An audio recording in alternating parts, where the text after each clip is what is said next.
Hello friends and welcome to Generation Pixel. My name's Stuart and today you better get on your sweatpants because I'm taking you on a marathon from 1971 right through to the present. Because I'm going to try to get through one launch title from every mainline console in every generation. So hold on tight.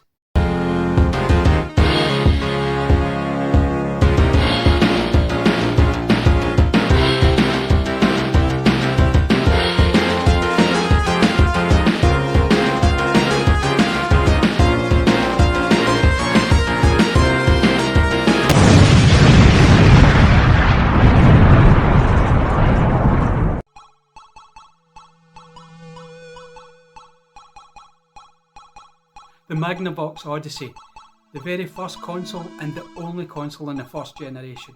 Now I'm not going to say if it wasn't for the Odyssey there'd be no more consoles, as there was something in the pipeline that would probably prove that wrong. But it was the first and it did set the groundwork for what was to come. And I think we can all be glad of that.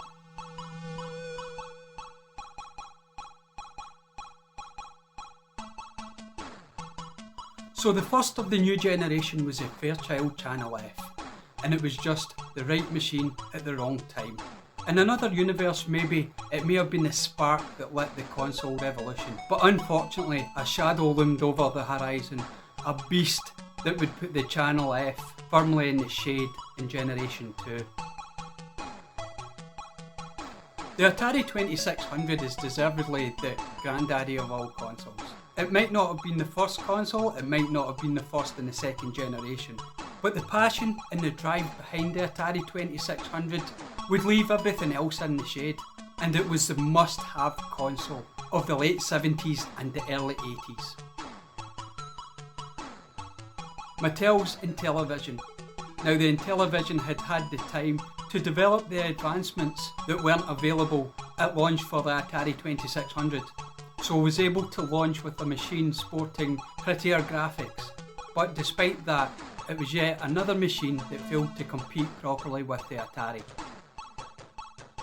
The fourth console in the second generation was the ColecoVision.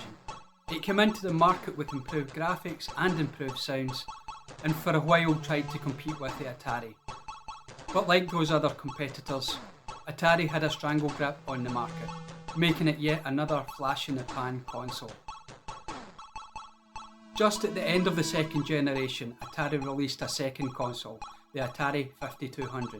They'd obviously seen the technical advances of the other consoles on the market, and were probably trying desperately to catch up, but the 5200 didn't capture the imagination in the same way as the 2600.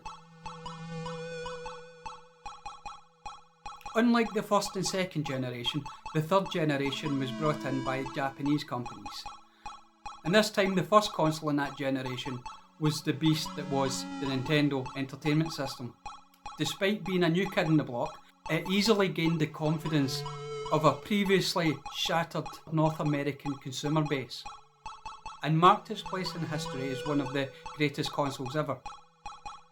Now Sega's Master System, in my opinion, is probably a better console than the NES, and although it never really took off in the United States, European and other world markets embraced this new console, which showed marked improvements in the third generation. The unstoppable behemoth that was Atari, however, was to lumber back onto the scene at the end of the third generation. They did so with the Atari 7800. Unfortunately, as history has shown, this was probably too little and too late, as Nintendo in North America had a stranglehold on the market, and in Europe and other places in the world, Sega were firmly number one.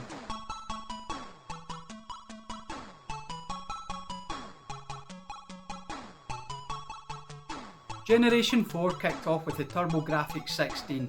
Now I would love to talk more about the machine, but I have little to no experience of it. As it was the first in a generation, it had the same drawbacks as many other consoles that were first in the generation.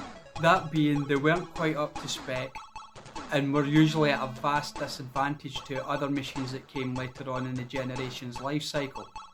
You can see this quite clearly with the TurboGrafx 16, as it only had an 8-bit GPU, not quite the full 16-bit that we would expect from the generation.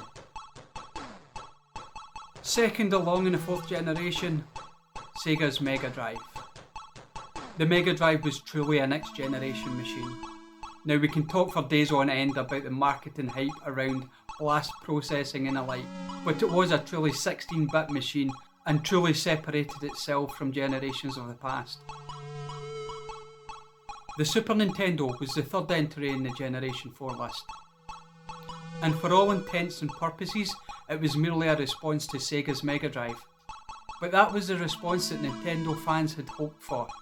A second truly 16-bit machine on the market, and the competition between the two main hitters, the Mega Drive and the NES, would drive the quality of both the game's consoles and the games being produced for each platform to higher and higher standards.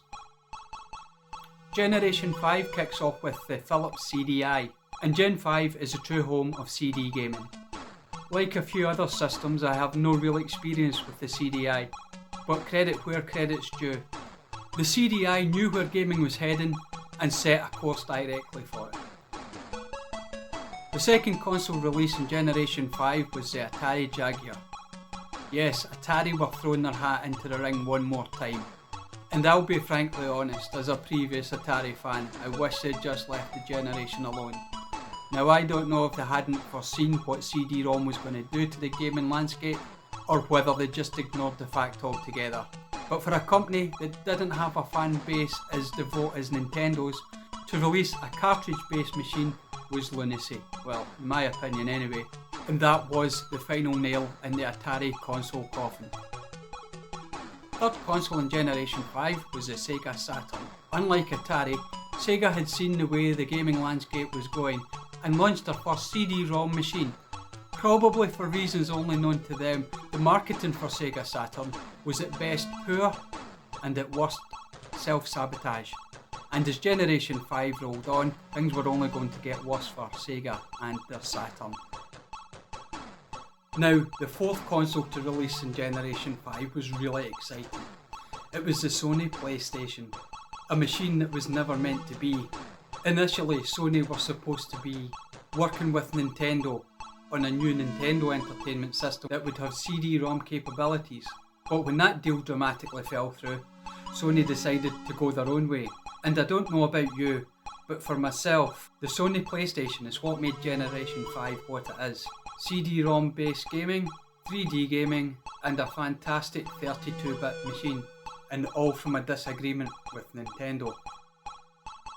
The last Generation 5 console to launch was the Nintendo 64, and as such it was late in the generational cycle. Nintendo being Nintendo obviously decided to go against CD-ROM altogether and produced yet another cartridge-based console. That's not to say that the Nintendo 64 is a bad machine, or it wasn't on par with the 32-bit machines that came before. The Nintendo 64, as it says in the name, was a 64-bit machine. In cartridge gaming, despite the drawback of how much data you can fit on one cartridge, it did give them the opportunity to use modified chips such as the FX chip to produce some fantastic games for the system. But it would be the last cartridge-based console for quite a while.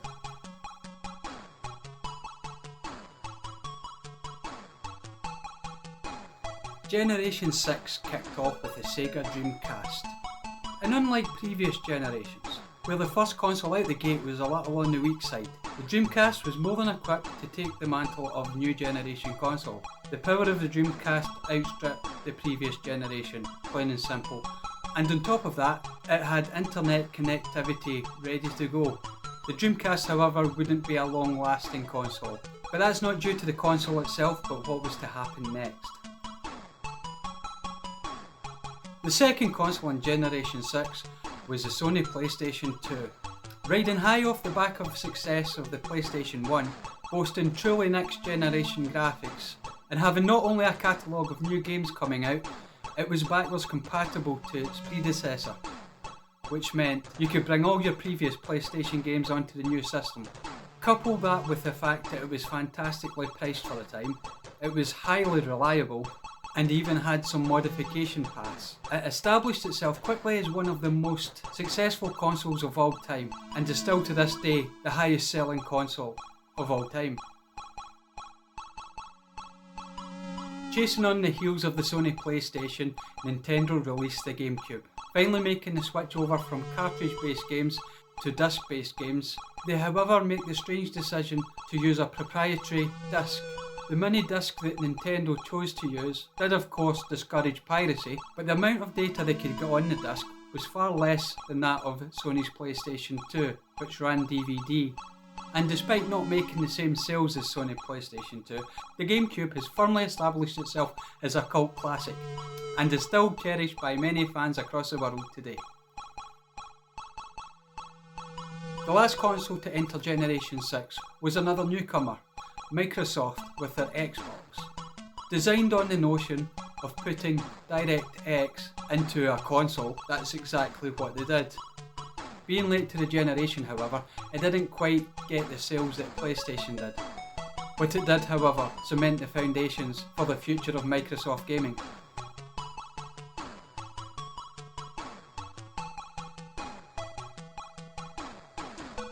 Generation 7 started off with last generation's newcomer and last entry to the previous generation, Microsoft, with their Xbox 360.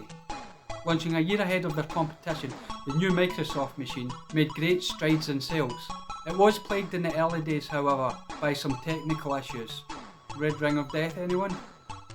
But it did manage to make further strides into the marketplace, turning the Microsoft Xbox brand into one of the biggest gaming brands there is today. Sony was second to the generational party when it released the PlayStation 3.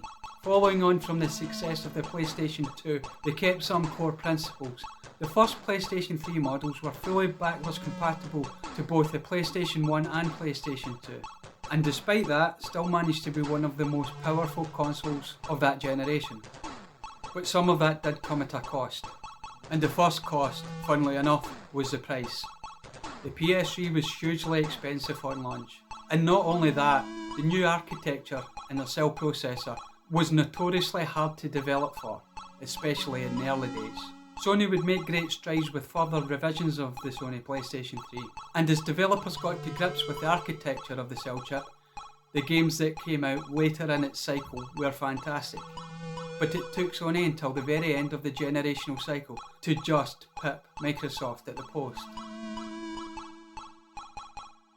Nintendo's 7th generation console was the Wii, still disc-based but super cheap, and employing, well, some would say a new gimmick, but others would say fantastic innovation, controllers that were highly dependent on motion control. The Wii, however, managed to hit more markets than anyone could imagine. It wasn't just your regular gamers who were buying the Wii, but people from all walks of life, all generations and all backgrounds. It was simple to use, fun, had an enormous range of games, and remarkably cheap. And that was a perfect combination for Nintendo to produce a console that sold faster than anyone could have predicted. The first entry into Generation 8 is the Nintendo Wii U. Now I'll be frankly honest, not many people want to talk about the Wii U, and I'm in complete agreement with them. In many ways it was an upgraded Wii, with an awkward, clunky, gimmicky, screen-based controller. I'm sure there are people out there who still have a little love for the Wii U, but there's not many of them. Second to the generation was Sony and PlayStation 4. PlayStation 4 was another remarkable generational leap, changing the architecture for the chips, making it a far more user-friendly machine for developers to publish games on.